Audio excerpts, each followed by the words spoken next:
ছাত্ররা মাটিতে গড়িয়ে কাঁদতেছিল, আমার মনে আছে সে কথাটা। ছাত্র জনতা চূড়ান্ত দাবির মুখে শেখ মুজিব ২রা মার্চ ঢাকা এবং ৩রা মার্চ প্রদেশব্যাপী হরতাল আহ্বান করেন। ১লা মার্চ সন্ধ্যায় শেখ মুজিব এক বিশাল সংবাদ সম্মেলন করেন। ৩রা মার্চ পল্টন ময়দানে ছাত্র সংগ্রাম পরিষদের আহ্বানে ডাকা হয় এক সভা। সেখানে শেখ মুজিব বক্তৃতা দেন। সেই সভাতেই ওড়ানো হয় বাংলাদেশের পতাকা এবং উদ্বোধনী সঙ্গীত হিসেবে বাজানো হয় আমার সোনার বাংলা আমি তোমায় ভালোবাসি। অতঃপর এলো সেই বহুকাঙ্ক্ষিত ক্ষণটি ৭ই মার্চ। লাখো মানুষের প্রতীক্ষার মুহূর্ত। লক্ষ লক্ষ লোক জড়ো হয়েছিল সেদিন রেসকোর্স ময়দানে। রেডিওতে ভাষণটি প্রচারিত হবে জেনে শত শত লোক বসে যায় রেডিওর সামনে। সবাই অধীর আগ্রহে অপেক্ষা করছে আজ একটি গুরুত্বপূর্ণ ঘোষণা আসবে শেখ সাহেবের কাছ থেকে, একটি জাতির দিক নির্দেশনা উঠে আসবে তার কণ্ঠ থেকে। ৭ই মার্চ রেসকোর্স ময়দান। শেখ মুজিব ধীরে ধীরে মঞ্চে উঠে এলেন, মাইকের সামনে দাঁড়ালেন। রুদ্ধ নিঃশ্বাসে উপস্থিত জনতার অপেক্ষা। তিনি বক্তৃতা শুরু করলেন। একের পর এক বক্তব্য রেখে গেলেন, কথার পর কথামালা। দুঃখ ভারাক্রান্ত মন নিয়ে আপনাদের সামনে হাজির হয়েছি। 1969 আন্দোলনে আইয়ুব খানের পতন হওয়ার পরে যখন ইয়াহিয়া খান সাহেব সরকার নিলেন, তিনি বললেন দেশে শাসনতন্ত্র দেবেন, গণতন্ত্র দেবেন, আমরা মেনে নিলাম। তারপরে অনেক ইতিহাস হয়ে গেল, নির্বাচন হলো। আপনারা জানেন আমি প্রেসিডেন্ট ইয়াহিয়া খান সাহেবের সঙ্গে দেখা করেছি, আপনারা জানেন, আলাপ আলোচনা করেছি। তাকে অনুরোধ করলাম 15ই ফেব্রুয়ারি তারিখে আপনি জাতীয় পরিষদের অধিবেশন দেন। তিনি আমার কথা রাখলেন না, তিনি রাখলেন ভুট্টো সাহেবের কথা। তারপরে হঠাৎ 1 তারিখে অ্যাসেম্বলি বন্ধ করে দেওয়া হলো। আমি পরিষ্কার মিটিংয়ে বলেছি যে এবারের সংগ্রাম আমার মুক্তির সংগ্রাম, এবারের সংগ্রাম স্বাধীনতার সংগ্রাম। আমার 25 তারিখে অ্যাসেম্বলি কল করেছে, রক্তের দাগ শুকায় নাই। আমি 10 তারিখে বলে দিয়েছি যে ওই শহীদের রক্তের উপর দিয়ে পাড়া দিয়ে আরটিসিতে মুজিবুর রহমান যোগদান করতে পারে না। অ্যাসেম্বলি কল করেছেন, আমার দাবি মানতে হবে। প্রথম সামরিক আইন মার্শাল ল উদ্ধ করতে হবে, সমস্ত সামরিক বাহিনীর লোকদের ব্যারাকে ফেরত দিতে হবে, যেভাবে হত্যা করা হয়েছে তার তদন্ত করতে হবে, আর জনগণের প্রতিনিধির কাছে ক্ষমতা হস্তান্তর করতে হবে। তবে আমি অনুরোধ করছি, আপনারা আমাদের ভাই, আপনারা দেশকে একেবারে জাহান্নামে ধ্বংস করে দিয়েন না। জীবনে আর কোনোদিন আপনাদের মুখ দেখা দেখি হবে না। যদিও আমরা শান্তিপূর্ণভাবে আমাদের ফয়সালা করতে পারি, তাহলে অন্তপক্ষে ভাই ভাই হিসেবে বাস করার সম্ভাবনা আছে। উৎকণ্ঠিত জনতা অবাক বিস্ময়ে দেখলেন যে অজস্র কথার মধ্যে তিনি কিছুই বললেন না, শুধু অসহযোগ ও অহিংস আন্দোলন চালিয়ে যাওয়া ছাড়া। বক্তৃতাটি হয়ে পড়ল দিক নির্দেশনাহীন এক নাবিকের আস্ফালন মাত্র। হতাশ বিফল মনোরথ মানুষেরা ঘরে ফেরে কোনো রকম স্বাধীনতার ঘোষণা শ্রবণ ব্যতি রেখেই রেডিওর সামনে বসে থাকা অযুত জনতা ক্ষিপ্ত হয়ে ওঠে। কারণ সামরিক চক্র হঠাৎই রেডিওতে ভাষণ প্রচার বন্ধ করে দেয়। কিন্তু কিছুক্ষণের মধ্যেই রেডিওর সামনে বসে থাকা জনতাও জেনে যায় শেখ মুজিব স্বাধীনতার ঘোষণা দেননি। এবার আমরা দেখব যে ৭ই মার্চের বক্তৃতা পরদিন পত্রিকাগুলোতে কোন আলোকে ছাপা হয়েছে। শেখ মুজিব যদি সত্যিই স্বাধীনতার ঘোষণা দিয়ে থাকেন, তাহলে পরদিন অর্থাৎ ৮ই মার্চ নিশ্চয়ই তা ফলাও করে ছাপা হওয়ার কথা। কিন্তু বাস্তবে তা হয়নি। ৮ই মার্চের সমস্ত পত্রিকাগুলোতে রেসকোর্স ময়দানের ভাষণ ফলাও করে ছাপা হলেও স্বাধীনতার ঘোষণার কথা ছিল না কোথাও। আমাদের সামনে রয়েছে তখনকার সবচেয়ে জনপ্রিয় পত্রিকা এবং আওয়ামী লীগের মুখপত্র হিসেবে পরিচিত দৈনিক ইত্তেফাক। ইত্তেফাকের দিকে তাকালে আমরা দেখব স্বাধীনতা ঘোষণার ছিটে ফোঁটাও কোথাও নেই, যা রয়েছে তা বরং উল্টো। দৈনিক ইত্তেফাকের হেডলাইনে রয়েছে, শেখ মুজিব বলেছেন, জাতীয় সংসদে যাওয়ার প্রশ্ন বিবেচনা করতে পারি যদি জাতীয় সংসদে যাওয়ার ব্যাপারে তিনি কতগুলো শর্ত দিয়েছেন। এবার দেখা যাক কি শর্ত মানলে তিনি সংসদে যাবেন। এখানে দেখা যাচ্ছে তিনি 4টি শর্ত দিয়েছেন। সংসদে যেতে পারি যদি অবিলম্বে সামরিক আইন প্রত্যাহার করা হয়, সমস্ত সেনাবাহিনীকে ব্যারাকে ফিরিয়ে নেওয়া হয়, নিরস্ত্র গণহত্যার তদন্ত করা হয় এবং নির্বাচিত গণপ্রতিনিধিদের কাছে ক্ষমতা হস্তান্তর করা হয়। এবার আমরা অন্যান্য পত্রিকাতে 7ই মার্চের বক্তৃতাটি কি আলোকে কোন গুরুত্বে ছাপা হয়েছে তা দেখার চেষ্টা করি। পাকিস্তান অবজারভার সংবাদ দিচ্ছে জেনোসাইড মাস্ট স্টপ। এর পরের সংবাদটি হল bank offices function as per Sheikh Mujib's directives. অন্য সংবাদটি হল শেখ মুজিব স্পিক্স। বাংলা দৈনিক পূর্বদেশে হেড নিউজ ছাপা হয়েছে শেখ মুজিবের ঘোষণা। তারপর সেই দিনেরই আরও একটি সংবাদ শেখ মুজিবের বিবৃতি। দৈনিক মর্নিং নিউজের সংবাদ ছিল ট্রান্সফার পাওয়ার ইমিডিয়েটলি মুজিব। অন্যান্য পত্রিকাতেও একই ধরনের সংবাদ সমৃদ্ধ হয়ে বের হয় 8ই মার্চ। কিন্তু 7ই মার্চের ভাষণের পূর্বে দেশের ঘরে ঘরে মানুষের এমন একটি প্রস্তুতি ছিল যে আজ স্বাধীনতার ঘোষণা দেয়া হবে। সেই উদ্দেশ্যে বহু দেশি বিদেশি সাংবাদিকরাও রেসকোর্স ময়দানে এসে জড়ো হন। পুলিশ, বিডিআর, এমনকি আর্মির মধ্যেও ছিল তেমনি একটা গোপন প্রস্তুতি।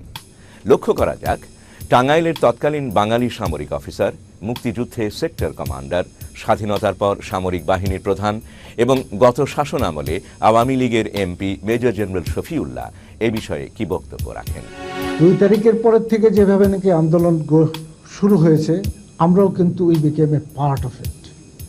এবং এই প্রেক্ষিতে যখন নাকি আমরা দেখছি যে এক পরিবেশ সৃষ্টি হচ্ছে যে আমাদের একটা পথ নিতেই হবে, একটা রাস্তা ধরতেই হবে, তখন অ্যানাউন্সমেন্ট আসলো যে বঙ্গবন্ধু 7ই মার্চে ভাষণ দেবেন। বঙ্গবন্ধুর ভাষণের জন্য আমরা কিন্তু সব প্রস্তুত ছিলাম। টাঙ্গাইলে 7ই মার্চের আগে 2-3 দিন আগে হয় 3rd অথবা 4th অথবা 5th হবে, বাংলাদেশে ফ্ল্যাগ কিছু উড়ানো হয় যে এই ফ্ল্যাগই বঙ্গবন্ধু সেদিন স্বাধীনতা ঘোষণা দেবেন এবং এই ফ্ল্যাগ তিনি সেদিন উড়াবেন। এবং এই নিয়ে আমাদের ট্রুপসের মধ্যে একটা আনন্দ, একটা মানে বয়ে যাচ্ছিল। তারাও কিন্তু এর মধ্যে সম্পৃক্ত হয়ে গেছে। যে ব্যাটালিয়ন, যে কোম্পানিটা ছিল টাঙ্গাইলে, সেই কোম্পানির কোম্পানি কমান্ডার ছিল একজন পশ্চিম পাকিস্তানি অফিসার। তাকে আমার কাছে কাছে রাখতে হচ্ছে যাতে করে নাকি সে আবার অন্য কিছু না করে বসে। আমরা সবাই বসে আছি 7ই মার্চের ভাষণ শোনার জন্য। 7ই মার্চ 2-3 লাইন হওয়ার পরে লাইন কাট অফ হয়ে যায়। এর সাথেই আমার কোম্পানি সেদিনই প্রায় বিদ্রোহ করে ফেলে।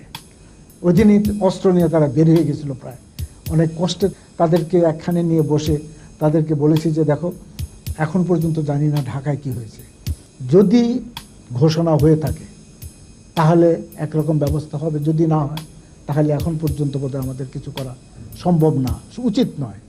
তারা বলল যে তাহলে ঠিক আছে, দেখি আমরা পরের দিন ঘোষণাটা শুনি, ঘোষণাটা শোনা অথবা জানার ব্যবস্থা করি। পরের দিন ঘোষণাটা প্রচারিত হয়। প্রচারিত হওয়ার সাথে সাথে আমরা বুঝতে পেরেছি যে সময় এখনো আসেনি। এবার আসুন তাহলে আমরা দেখি 7ই মার্চের ভাষণটি স্বাধীনতার ঘোষণা হলে যার সবচেয়ে বেশি ক্ষিপ্ত হয়ে ওঠার কথা, সেই পাকিস্তানের প্রেসিডেন্ট ইয়াহিয়া এই ভাষণ সম্পর্কে কি বলেন। এই ভাষণ শুনে সামরিক জান্তা ইয়াহিয়া বলেন, এই পরিস্থিতিতে এটাই সবচেয়ে উত্তম ভাষণ। অর্থাৎ বাস্তবত পাকিস্তানের সামরিক শাসকেরা 7ই মার্চের ভাষণকে বরং স্বাগতই জানায়। পাকিস্তানি সামরিক শাসকেরা যখন বুঝতে পারল যে 7ই মার্চের ভাষণ তাদের জন্য ক্ষতিকারক কিছু নয়, তখন তারা রেডিওর ওপর থেকে নিষেধাজ্ঞা তুলে 8ই মার্চ সকালে পূর্ণাঙ্গ ভাষণটি প্রচারের অনুমতি দেয়। পূর্ব ঘোষিত 7ই মার্চের ভাষণের ঠিক আগের দিন অর্থাৎ 6ই মার্চ সন্ধ্যায় প্রেসিডেন্ট ইয়াহিয়া টেলিফোনে শেখ মুজিবের সাথে 1 ঘন্টারও বেশি সময় ধরে কথা বলেন। পাশাপাশি ব্রিগেডিয়ার জিলানির মাধ্যমে শেখ মুজিবকে পাঠান এক গোপন বার্তা। বার্তাতে ছিল যে মিস্টার মুজিব, আমি ঢাকায় আসছি। এই আলোকে দৈনিক পূর্বদেশ একটি সংবাদও ছাপে, ইয়াহিয়া নতুন প্রস্তাব নিয়ে আসছে। শেখ মুজিব ইয়াহিয়ার এই বার্তায় খুবই আস্থাবান হয়ে ওঠেন কারণ সেদিন অর্থাৎ 6ই মার্চ বাস্তবে আরও দুটো বিরাট ঘটনা ঘটে, যাতে শেখ মুজিব আপোষের অগ্রগতিতে আরও আস্থাশীল হয়ে ওঠেন। তার একটি হল গভর্নর আহসানকে অনুরোধের ফলস্বরূপ ইয়াহিয়া 25শে মার্চ পুনরায় সাধারণ পরিষদের অধিবেশন ডাকেন জাতির উদ্দেশ্যে দেয়া এক ভাষণের মাধ্যমে। মনে রাখা দরকার যে এই তারিখটি হল সেই ভয়াল নির্মম কালো রাত্রির 25শে মার্চ, আর অন্যটি হল পূর্ব পাকিস্তানের গভর্নর আহসানকে সরিয়ে টিক্কা খানকে তার স্থলাভিষিক্ত করা। যে কারণে 6ই মার্চ রাতে আওয়ামী লীগের নীতি নির্ধারণী সভায় 7ই মার্চের সভায় বক্তৃতার বিষয় কি হবে তা নিয়ে টানা 9 ঘন্টা বাকবিতণ্ডার পরও শেখ মুজিব আপোষ রফা থেকে এক চুলো নড়েন না। তিনি ইয়াহিয়ার বক্তব্যেই অটল থাকেন। 6ই মার্চের রাতের ওই সভা সম্পর্কে রিপোর্ট লিখতে গিয়ে লন্ডনের ডেইলি টেলিগ্রাফ পত্রিকার প্রখ্যাত সাংবাদিক ডেভিড লোসহ্যাক শেখ মুজিবের একটি বক্তব্য তুলে ধরেন। সেই সভায় শেখ মুজিব বলেন যে বিচ্ছিন্নতা থেকে পূর্ব পাকিস্তান কিছুই পাবে না রক্তপাত ও পীড়ন ছাড়া। 70-এর নির্বাচনে আওয়ামী লীগের ম্যান্ডেট স্বাধীনতার জন্য নয়, স্বায়ত্ত শাসনের জন্য। 7ই মার্চ সকালে আরেকটি ঘটনা ঘটে। মার্কিন রাষ্ট্রদূত জোসেফ ফারল্যান্ড শেখ মুজিবের সাথে দেখা করেন এবং তার কাছে মার্কিন নীতি তুলে ধরেন। শেখ মুজিব তখন মার্কিন কনসাল আর্চার কে ব্লাডের সাথে পূর্বে সংগঠিত গোপন বৈঠক ও ফলাফলের আলোচনাকে মিলিয়ে এই আশা পোষণ করেন যে মার্কিন প্রশাসন হয়তো চাপ প্রয়োগ করলে সামরিক জান্তা ক্ষমতা হস্তান্তরে বাধ্য হবে।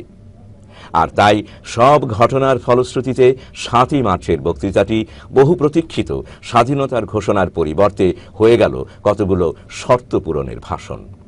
7ই মার্চের ভাষণে যে দলের বা অন্য কারো অভিমত বা মতের প্রভাব পড়েনি এবং শেখ মুজিব যে নিজের অভিমতে অটল ছিলেন সে বিষয়ে প্রখ্যাত আইনজীবী তৎকালীন আওয়ামী লীগের হুইপ ও 70-এর এমপি ব্যারিস্টার আমিরুল ইসলাম কি বলেন সেটা দেখা যাক। বঙ্গবন্ধু নির্বিকারভাবে তার চিন্তায় অটল রয়েছেন। আমরা যখন জিজ্ঞেস করেছি যে উনি কি বলবেন, তো উনি বলছেন তোমরা একটা খসড়া খাড়া করো না, কি বলা যায়। আমরা রাত জেগে জেগে জেগে জেগে অনেক কথা লিখেছিলাম এবং সেগুলো ওনাকে দিয়েওছিলাম, কিন্তু উনি যে বক্তৃতা দিয়েছেন সে বক্তৃতা আমাদের যে লেখা যে সমস্ত কথা ছিল, যেটা আমরা সাংবাদিকদের জন্য বা বিশ্বের জন্য যে তৈরি করেছিলাম, তার থেকে পাকিস্তান থেকে ফেরত আসার পর ডেভিড ফ্রস্টের সাথে সাক্ষাৎকারে শেখ মুজিব 7ই মার্চের ভাষণ সম্পর্কে কি বলেন। ডেভিড ফ্রস্টের সাথে সাক্ষাৎকারে শেখ মুজিব বলেন, ফ্রস্ট যখন জিজ্ঞেস করেন আপনি যদি বলতেন আমি আজ স্বাধীন বাংলাদেশের ঘোষণা দিচ্ছি তাহলে কি ঘটত, শেখ মুজিব উত্তরে বলেন আমি এটা করতে চাইনি, বিশেষ করে ওই দিনটিতে, কেননা সেই সময় তাদের আমি সুযোগ দিতে চাইনি। বিশ্ব বলতো যে মুজিবুর রহমান স্বাধীনতা ঘোষণা করেছে এবং পাল্টা আঘাত হানা ছাড়া আমাদের আর কোনো বিকল্প নেই। আমি চাইছিলাম তারা আমাদের প্রথম আঘাত করুক। এরপর ফ্রস্ট জানতে চাইলেন কিন্তু আপনি এটা শুরু করতে চাননি। শেখ মুজিব বললেন না, আমি চেয়েছিলাম তারা শুরু করুক। ডেভিড ফ্রস্টের সাথে এই সাক্ষাৎকারে শেখ মুজিব স্পষ্ট ভাষায় বলেছেন 7ই মার্চ তিনি স্বাধীনতার ঘোষণা দেননি। 1971 সালেরই 6ই নভেম্বর ভারতের প্রধানমন্ত্রী ইন্দিরা গান্ধী নিউ ইয়র্কের কলাম্বিয়া বিশ্ববিদ্যালয়ে এক ভাষণে বলেন, আমার জানা মতে এমনকি এখনো পর্যন্ত তিনি নিজে স্বাধীনতার কথা বলেননি। 7ই মার্চে স্বাধীনতার ঘোষণাটি এতটাই অপরিহার্য হয়ে পড়ে যে এর ব্যত্যয় ঘটায় সকলেরই বিস্ময়ের উদ্রেক করে, কারণ চারদিকে প্রস্তুতিটি এমন ছিল যে এর বাইরে কিছু ঘটার কথা ছিল জনগণের আশার অতীত। প্রিয় দর্শক, আমরা যদি ওই 7ই মার্চের ভাষণটির দৃশ্যাবলীর দিকে একবার তাকাই তাহলে দেখব শেখ মুজিব যখন মঞ্চে উঠেছেন তখন চারদিক থেকে স্লোগান উঠছে, বীর বাঙালি অস্ত্র ধরো, বাংলাদেশ স্বাধীন করো। বক্তৃতারত শেখ মুজিবের সামনেই পূবালী বাতাসে উড়েছে স্বাধীন বাংলাদেশের পতাকা। যদি পেছনে তাকাই তাহলেও দেখতে পাবো সেখানেও